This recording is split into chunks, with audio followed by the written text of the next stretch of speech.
श्री गणेशाय नमः। किसी भी शुभ कार्य को करने से पहले भगवान गणेश की पूजा की जाती है। भगवान गणेश को अन्य सभी देवी देवताओं में प्रथम पूजनीय माना गया है। इन्हें बुद्धि, बल और विवेक का देवता का दर्जा प्राप्त है। भगवान गणेश अपने भक्तों की सभी परेशानियों और विघ्नों को हर लेते हैं, इसलिए इन्हें विघ्नहर्ता कहा जाता है।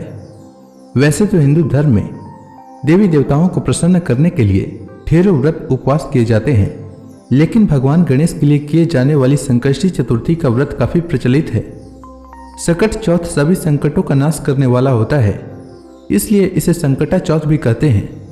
पंचांग के अनुसार माघ मास के कृष्ण पक्ष की चतुर्थी तिथि को संकट चौथ का व्रत रखते हैं, जो इस वर्ष 29 जनवरी 3 सोमवार को है। इस दिन व्रत रखते हैं और गणेश जी की पूजा करते हैं। रात्रि के समय में चंद्रमा को जल अर्पित करने के बाद यह व्रत पूरा होता है। संकष्टी चतुर्थी के व्रत में चंद्रमा की पूजा अनिवार्य है। संकट चौथ के दिन भगवान गणेश जी के मंत्रों का जाप करने से सिद्धियां प्राप्त होती है और मनोकामनाओं की पूर्ति होती है। संकट चौथ व्रत में माताएं अपनी संतान की लंबी आयु और सुख समृद्धि की कामना के लिए दिन भर उपवास रखती हैं। मान्यता है कि संकट चौथ का व्रत रखने और भगवान गणेश की पूजा अर्चना करने से संतान के ऊपर आने वाली सभी प्रकार के संकटें दूर हो जाती है।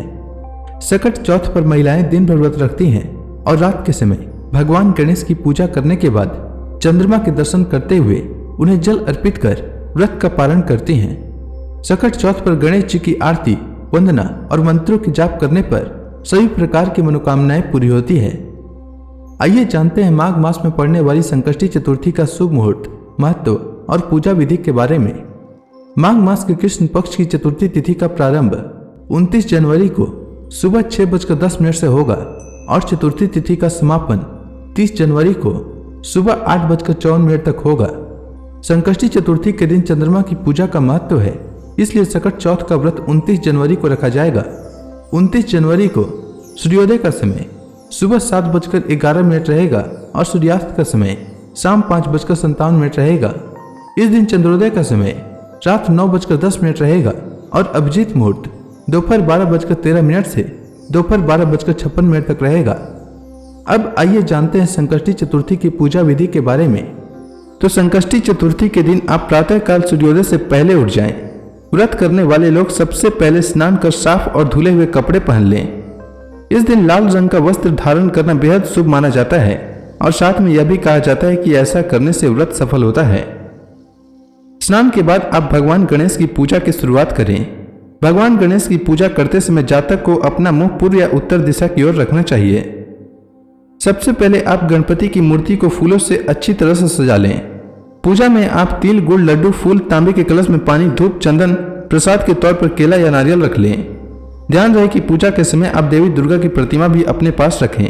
ऐसा करना बेहद शुभ माना जाता है। इसके बाद भगवान गणेश को रोली लगाएं, फूल और जल अर्पित करें। संकष्टी चतुर्थी को भगवान गणेश को तिल का लड्डू और मोदक का भोग लगाएं। भगवान गणेश के सामने धूप दीप जलाकर मंत्र का जाप करें। यह मंत्र है: गजाननम भूतगण आदि सेवितम कपीत जम्बूफल चारु भक्षणम उमासुतम शोक विनाश कारकम नमामि विघ्नेश्वर पाद पंकजम। पूजा के बाद आप फल, मूंगफली या साबूदाने को छोड़कर कुछ भी अन्य चीज न खाएं। शाम के समय चंद्रमा के निकलने से पहले आप गणपति की पूजा करें और संकष्टी व्रत कथा का श्रवण करें। पूजा समाप्त होने के बाद सभी में प्रसाद का वितरण करें। रात को चांद देखने के बाद व्रत खोला जाता है और इस प्रकार संकष्टी चतुर्थी का व्रत पूर्ण होता है। संकष्टी चतुर्थी पर माताएं अपने संतान की लंबी आयु के लिए भगवान गणेश की विधि विधान से पूजा और मंत्रों के जाप से भगवान गणेश को प्रसन्न करती हैं। गणपति बप्पा जब प्रसन्न होते हैं तो फिर कोई भी इच्छा अपूर्ण नहीं रहती है। ऐसे में संकष्टी चतुर्थी के दिन गणेश मंत्रों का जाप अवश्य करना चाहिए। तो आज मैं आपको गणेश भगवान के कुछ मंत्र बता रहा हूं, जिसे आप पूजा के समय इनका जाप कर भगवान गणेश को प्रसन्न कर सकते हैं। तो पहला मंत्र है: ओम एक दंताय विद्महे वक्रतुंडाय धीमहि तन्नो दंती प्रचोदयात्। दूसरा मंत्र है: वक्रतुंड महाकाय सूर्यकोटि समप्रभ निर्विघ्नं कुरु मे देव सर्व कार्येषु सर्वदा। तीसरा मंत्र है: ओम गण गणपतये नमः। और चौथा मंत्र है: श्री गणेशाय नमः। उम्मीद है आपको माघ मास में पड़ने वाली संकट चौथ से जुड़ी जानकारी अच्छी लगी होगी। धन्यवाद।